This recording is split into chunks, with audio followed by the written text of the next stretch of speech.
planned for you tonight here. Momentarily, we're going to have Kirby Lupul on from the Cats and Rats podcast. It's NHL playoff season, man. There's nothing like it as the opening round, which is going to have some great matchups this year. We're going to talk to him here momentarily. And then at 7:30, 14-year NBA veteran Paul McKeskey is going to stop by.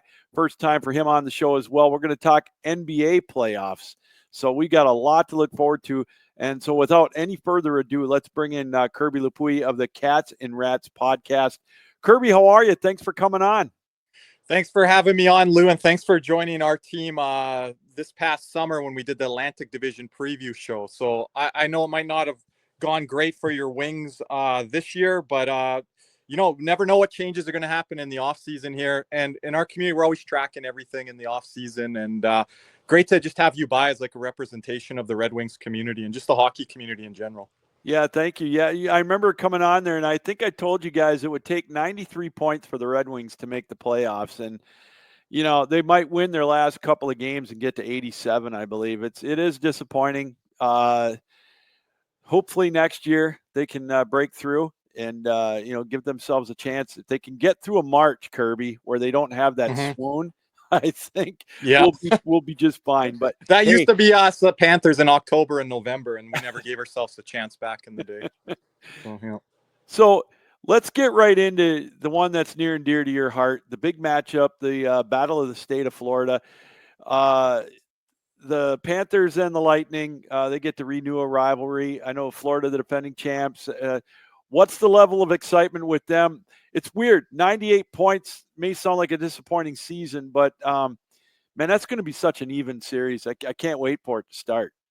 Yeah, I was looking into some stats here, because I don't just want to look at the overall season as a scope. And I saw a month ago, the Panthers were first in the Atlantic Division and they were fifth overall in the NHL. I think they're going to finish 11th in the NHL and, of course, third in the Atlantic Division, which has them matched up yet again with the Tampa Bay Lightning. This will be the fourth time in franchise history. So the Panthers are going to look to even up that all-time season series in the playoffs with Tampa by taking another one here from them like they did last year in 5 games. It's even hard as a Panther fan to really be objective and know what we're going to see ahead here. We have optimism with Matthew Tkachuk coming out here earlier today saying he's 100% healthy. You have Aaron Ekblad returning to the lineup, but not till game 3. So that's going to be interesting on the road when Tampa has all of the last line changes. How are the Panthers going to operate that defense? I have full faith in Paul Maurice and how he runs the defensive scheme, but personnel is going to be a little different there without Aaron Ekblad as an anchor back on our blue line again with that 20-game suspension. 2 of those games are going to carry over into the first round against Tampa. Tampa's numbers, if you look at it, a lot better than last year. I think they're 6-1-3 in their last 10. They have 1 game left here on the season. I think they're number 1 in the NHL in goals for. Their defensive metrics are great. Vasilevsky right now, 29.2 save above expected. I think that's second in the NHL. So again, we always have to go through these goalie gauntlets last year with Swayman, with Igor, with Vasilevsky, and finally getting over that Tampa Bay hump last year. But I think the one thing for us Panther fans is a guy like Nikita Kucherov, who annually is up for the MVP. He hasn't been the same player for Tampa against us since Matthew Tkachuk and Paul Maurice came into South Florida. So if we can neutralize Kucherov again, we did a great job on Brayden Point last year, which we always haven't done historically in the past. I think this gives the Panthers a great shot at it, but I think this Tampa Bay team is improved, especially when you look at 5v5, and then their power play numbers are always good. Even though they moved on for a long time, Tampa Bay legend Steven Stamkos, they put Jake Gensel in that lineup, and they just seem to keep rolling and rolling with their offense. I think the Panthers win this series. It's going to be their depth and their 5v5 playing the best that it's been this year. And if Tampa ends up, winning this series or pulling it out, I think they want to turn to a bit of a track meet and be able to beat the Panthers off of transition and off the rush. I've got Florida in 6 in this one. I think you hit the nail on the head, Kirby. I think their depth definitely is going to be the deciding factor. I think Bobrovsky can do well, but I just love the coaching matchup too with Maurice and John Cooper, 2 of my favorite coaches in the NHL. Yeah, John Cooper, as much as I, don't respect the man as a Panther fan, you got to respect what he does in the NHL. Obviously, he's riding a high this year, winning that gold medal in the 4 Nations. And I think he really got out coached last year with Paul Maurice. And to me, as a lifelong Panther fan, it surprised me seeing that. They didn't really have any pushback against the Panthers last year. Their first periods were not good coming out of the gate. Panthers kind of punched them in the mouth early. I really fail to see that John Cooper doesn't rebound this year and give a little bit better of a performance. They've got a little tougher up front with Yanni Gord, bringing back former Lightning player, and Ryan McDonough. So they're kind of turn back the clock a little bit here as Tampa Bay Lightning. And they want to keep this extended window open. And people have said whoever wins this series will come out of the East yet again. It'll be, I believe, the 6th time that a state of Florida team will be representing in the Stanley Cup final, if that does indeed happen. I'm not as worried about the Metro, but this Atlantic pot is tough with Toronto, Ottawa, Tampa. So whoever gets out of this, full marks.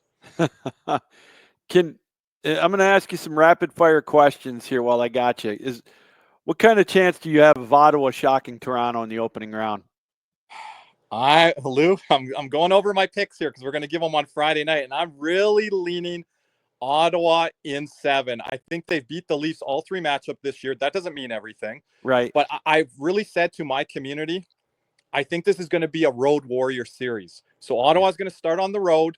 They're going to come into Toronto, and I think they're going to punch them in the mouth early. Toronto is then going to go to Ottawa, and they're going to have all the blue and white in there because, again, you can't afford tickets in Toronto. That's where I call it the Bay City bootlickers. All the corporate. There's no atmosphere. There's no vibes in that building. Yeah. There's vibes outside of the building, but not in that building. So when they go to Ottawa, they're going to travel with their fans there, and I think that's where Toronto starts to rebound in that matchup. So I think it's going to be a long series, Lou. I'm leaning Ottawa in 7. I do like Ottawa in the goaltending matchup. We did have Anthony Stolarz last year. This is going to be his first time in the playoffs. I'm a little hesitant if I'm the Leafs fans there, but Craig Berube and what he's doing with that defensive system in Toronto is really good, and they're trying to kind of gear up for playoff hockey. But Ottawa, they got a lot of gamers, and it starts with their captain, Brady Tkachuk. Boy, I really it's tempting to put a couple of pizza pies on this one at plus 145 for Ottawa, but I'm not going to touch it because I'm going to say Toronto in 7. That's going to be a tough one.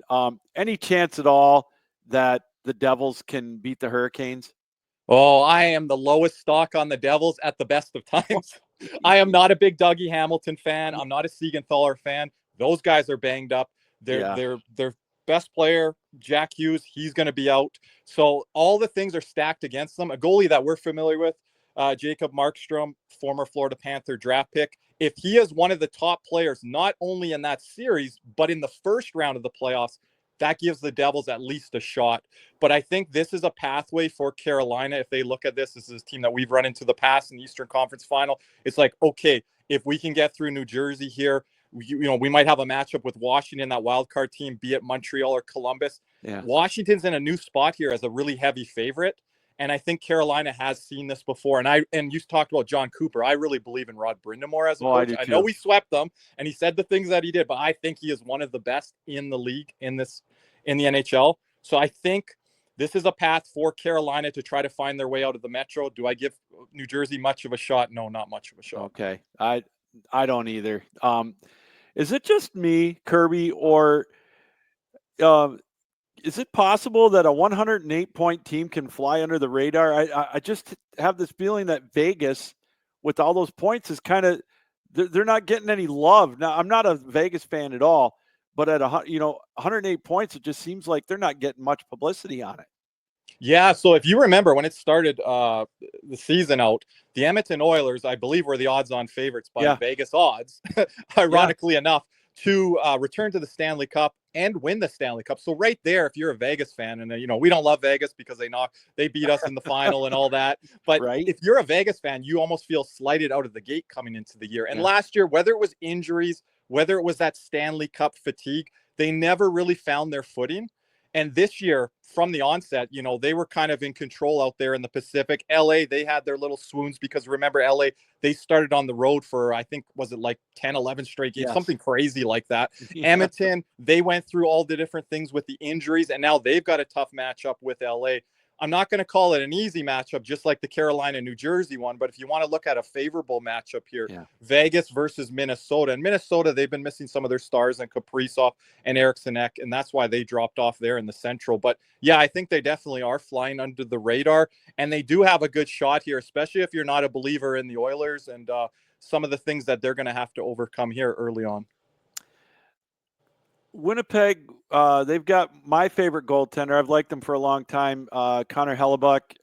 Mainly it's because I broadcasted his brother back a decade ago now, just about when he played in the ACHA with Oakland. Oh, wow. Winnipeg, they got is the President's Cup trophy, is that curse going to hit them? Or can you think they might finally be able to make a deep run?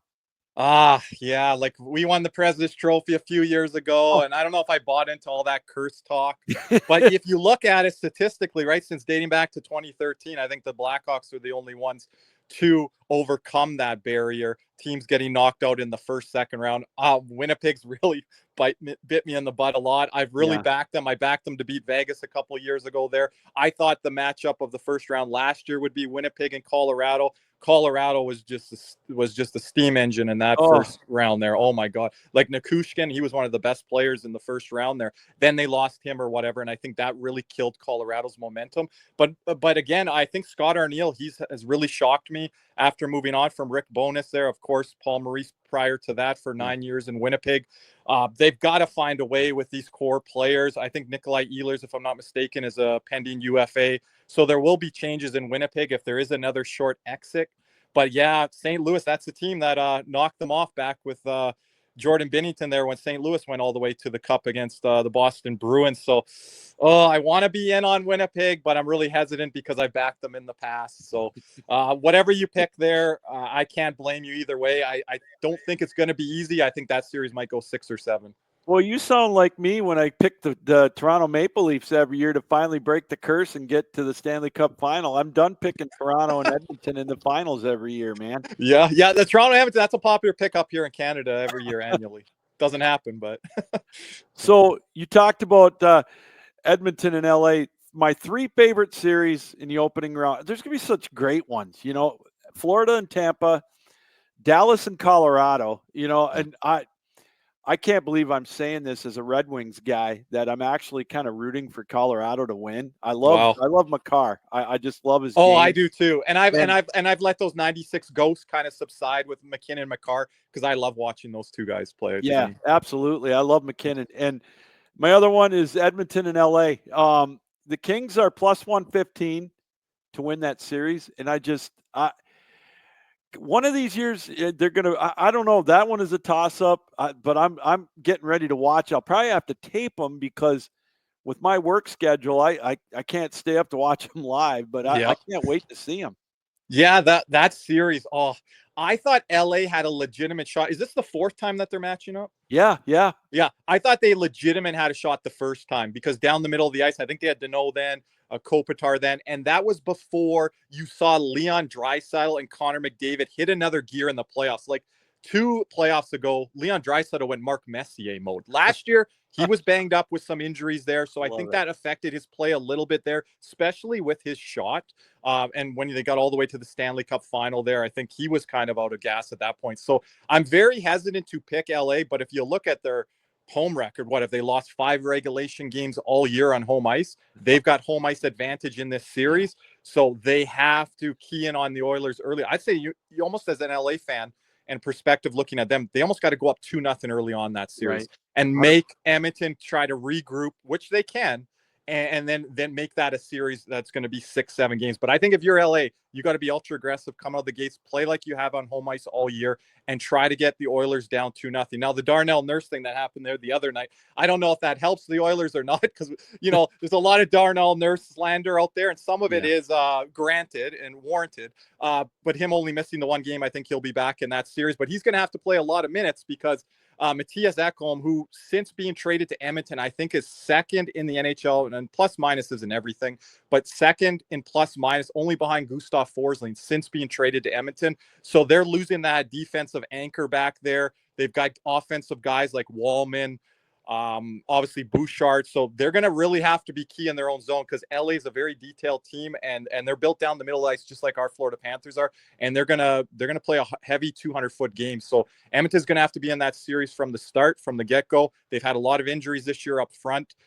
It's going to be interesting to see. I can see how people are picking LA. My co-host Nick Levine was on the LA Kings for an upset about 3 weeks ago when this series was announced. So he's been on that one. And I can see that. I have a hard time envisioning the Oilers being knocked out of the first round of these playoffs, right? But one of Colorado or Dallas is going to be out in the first round, and one of Tampa or Florida is going to be out. So anything's possible. So I believe it's tonight. Montreal and Carolina play. Yep. And I think it's going on right now. If Montreal gets 1 point, they're in. And then you've got the Islanders and Columbus tomorrow. Who's got the better shot? Well, right now at this 3 minutes into this game, 0-0 Montreal, Carolina, I have it on in the background here. I'm never, and I didn't look at the lineups tonight for Carolina, but still, you can't discount these top tier teams. You saw in the last night with Vegas and Calgary there. That game went to overtime. Vegas was sitting 4 or 5 of their regulars. But Montreal, they had a chance there the other night at home against Chicago. Couldn't get it done. Went to a shootout and they lost. But I do feel, and I don't like Montreal, but I do feel they are going to put a performance on here tonight, and they might lock it in here this evening. The top line of Caulfield, Slavkovsky, and Suzuki. Suzuki's becoming a top 10, top 12 center in the NHL. You got a guy in Dylan Larkin that you guys have rated high. I think Suzuki and Larkin have always been on that level kind of together. Suzuki's just taken it to another stratosphere this year. And then they've got the demigod, Demonov, the rookie in the lineup now. They've got Lane Hudson, who's looking to win the Calder Trophy.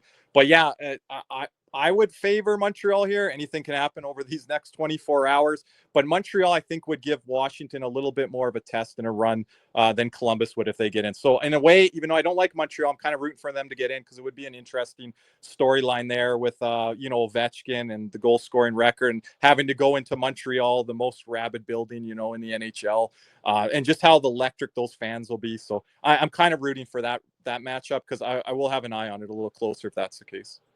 Kirby Lupul joining us for a few more moments. He's the host of the Cats and Rats podcast. You can hear them on Twitter Spaces. They do a magnificent job, by the way. You got to check it out. It's really cool.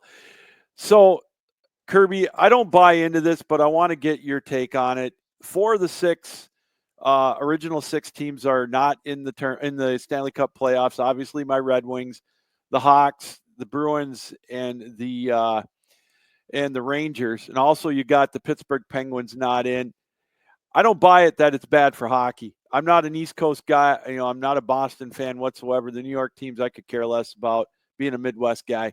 Do you buy into this that it's bad for the NHL that the 4 of the original 6 aren't in? Well, again, you hear about unicorns in sports. I guess I'm a unicorn as a sports fan because I live in Canada, Western Canada. I reside in Calgary, Alberta. Yeah. And I've been a lifelong Florida Panther fan. People always want to know the story there. That's a story for another day. So right now in Canada, I'm hearing, and I'll get to your question there, but in Canada, I'm hearing, by the way, Montreal just scored. So they're up 1-0. Nice. Living in Canada, everyone is excited this year because there was a chance that at one point all Canadian teams could make the playoffs, or at least all of them except maybe one, if you look at Vancouver and Calgary battling for that spot. So that's a big talk right now up here north of the border. It is a little sad in the bigger TV markets in the States and the Northeast states where Boston and New York and Detroit and in the Midwest, a lot of these original 6 teams will not be making the playoffs. And to happen this year, it's very shocking to see both Boston and New York missing in the same year, especially what New York did last year. And I had Boston winning the Atlantic this year. So that totally brought me by shock and surprise. So, we'll see what the TV revenue and numbers look like there, Lou, because I think it could affect it a little bit there. But for overall excitement and what we have ahead here in the first round, I think that'll subside as the playoffs start here. And you like to see fresh blood and new blood in there. Like I just mentioned, I'm not a big Montreal Canadian fans by any means. Ottawa Senators, a rival of ours, but you get to see some new blood here in the NHL playoffs. And that's nice to see because we've seen Boston and New York in there for a while. Of course, you'd like to see your Wings make an appearance here out of the Atlantic Division, maybe in a wild card spot or something like that. But I think there's still going to be a lot of juice here, and a lot of hockey fans and even casual fans that aren't fans of the game are going to be like, wow, this is the NHL playoffs. And I think it's going to steal some thunder from the NBA playoffs and other things that are going on in the sports world. Well, I'm not going to ask you for your Stanley Cup picks. I'll leave you to have that on your show. But here's the most important question that I have to ask you here tonight before I let you go. This weekend, opening round, to me, it's one of my favorite rounds in the Stanley Cup playoffs. You've got 2 or 3 games on in front of you. What is your go-to snack and your go-to meal when you're watching NHL Stanley Cup hockey? Oh, wow.